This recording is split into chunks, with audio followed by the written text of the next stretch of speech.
ಎಲ್ಲರಿಗೂ ನಮಸ್ಕಾರ. ನಾನು ರಾಜೇಶ್ವರಿ. ರಾಜಿ ಅಡುಗೆ ಚಾನೆಲ್ಗೆ ನಿಮ್ಮೆಲ್ಲರಿಗೂ ಸ್ವಾಗತ.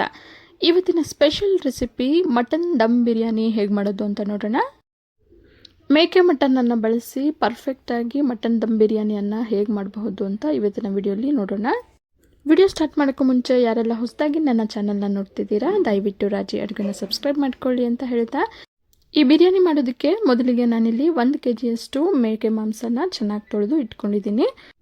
ನಂತರ ಇದಕ್ಕೆ 7 ಹಸಿಮೆಣಸಿನ್ಕಾಯಿ, 2 ಮೀಡಿಯಮ್ ಸೈಜ್ ಫಾರಮ್ ಟೊಮೊಟೊನ ಕಟ್ ಮಾಡಿ ಸೇರಿಸ್ಕೊಳ್ತಾ ಇದ್ದೀನಿ. 1 ಕೈ ಹಿಡಿಯಷ್ಟು ಕೊತ್ತಂಬರಿಯನ್ನು ಸಣ್ಣಕ್ಕೆ ಹೆಚ್ಚಿ ಸೇರಿಸ್ಕೊಂಡಿದ್ದೀನಿ. ಹಾಗೆ 1 ಕೈ ಹಿಡಿಯಷ್ಟು ಪುದೀನಾನ ಸೇರಿಸ್ಕೊಳ್ತಾ ಇದ್ದೀನಿ.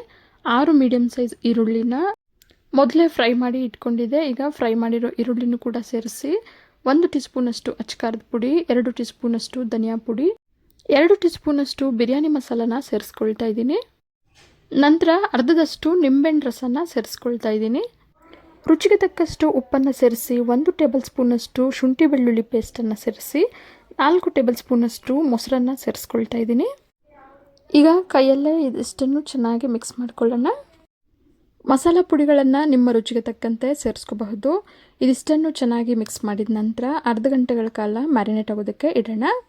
ಮಟನ್ ಮ್ಯಾರಿನೇಟ್ ಆದ ನಂತರ ಬಿಸಿಯಾಗಿರೋ ಕುಕ್ಕರ್ಗೆ 2 ಟೇಬಲ್ ಸ್ಪೂನಷ್ಟು ಎಣ್ಣೆನ ಸೇರಿಸಿ 2 ಟೀ ಸ್ಪೂನಷ್ಟು ತುಪ್ಪನ ಸೇರಿಸ್ಕೊಳ್ತಾ ಇದ್ದೀನಿ. ನಂತರ 3 ಇಂಚು ಚಕ್ಕೆ, 6 ಲವಂಗ, 6 ಏಲಕ್ಕಿನ ಸೇರಿಸ್ಕೊಂಡಿದ್ದೀನಿ. ಚಕ್ಕೆ, ಲವಂಗ, ಏಲಕ್ಕಿ ಸ್ವಲ್ಪ ಫ್ರೈ ಆದ ನಂತರ ಮ್ಯಾರಿನೇಟ್ ಆಗಿರೋ ಮಟನ್ನ ಸೇರಿಸ್ಕೊಳ್ತಾ ಇದ್ದೀನಿ.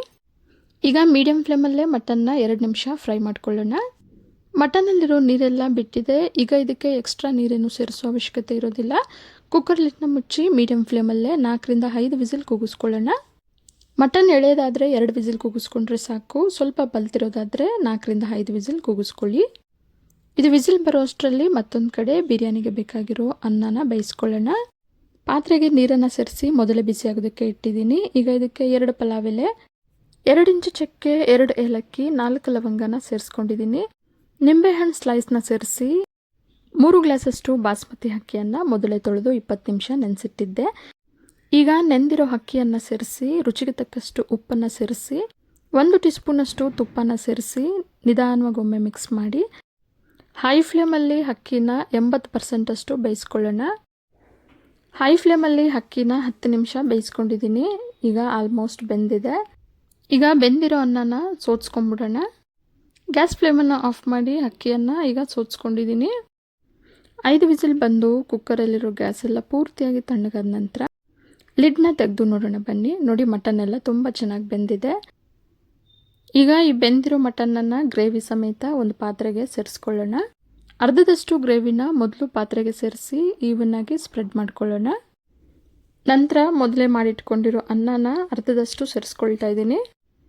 ಇದನ್ನು ಕೂಡ ಈವನ್ನಾಗಿ ಸ್ಪ್ರೆಡ್ ಮಾಡ್ಕೊಳ್ಳೋಣ. ಈಗ ಉಳಿದಿರೋ ಅರ್ಧದಷ್ಟು ಮಟನ್ ಗ್ರೇವಿಯನ್ನು ಇದ್ರ ಮೇಲೆ ಸೇರಿಸ್ಕೊಳ್ತಾ ಇದ್ದೀನಿ. ಮಿಕ್ಕಿರೋ ಅರ್ಧದಷ್ಟು ಅನ್ನನ ಇದ್ರ ಮೇಲೆ ಸೇರಿಸ್ಕೊಳ್ಳೋಣ.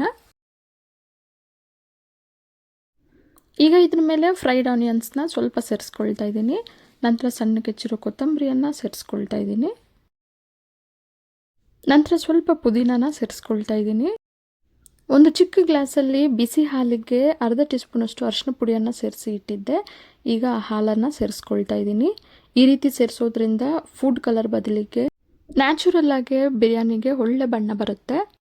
1 ಟೇಬಲ್ ಸ್ಪೂನಷ್ಟು ಕೇವರ ವಾಟರನ್ನು ಫ್ಲೇವರ್ಗೋಸ್ಕರ ಸೇರಿಸ್ಕೊಳ್ತಾ ಇದ್ದೀನಿ. ಇದು ಆಪ್ಷನಲ್ಲು, ಬೇಡ ಅಂದರೆ ಸ್ಕಿಪ್ ಮಾಡ್ಕೋಬಹುದು. ಈಗ ಪ್ಲೇಟನ್ನು ಮುಚ್ಚಿ ಭಾರವಾಗಿರೋ ಕಲ್ಲನ್ನು ಪ್ಲೇಟ್ ಮೇಲೆ ಇಟ್ಕೊಳ್ತಾ ಇದ್ದೀನಿ.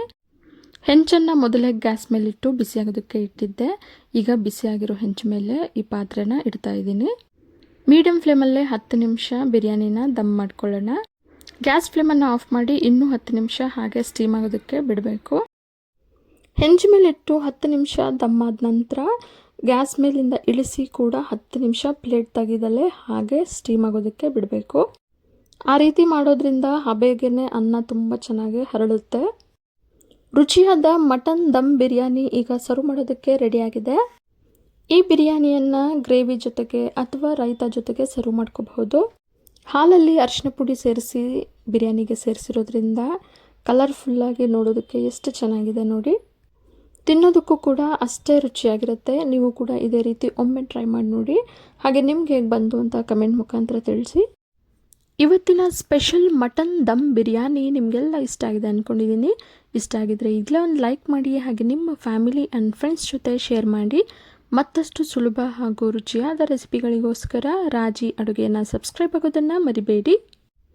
ಮತ್ತೊಂದು ರುಚಿಯಾದ ರೆಸಿಪಿಯೊಂದಿಗೆ ಮುಂದಿನ ವಿಡಿಯೋದಲ್ಲಿ ಸಿಗೋಣ. ಧನ್ಯವಾದಗಳು.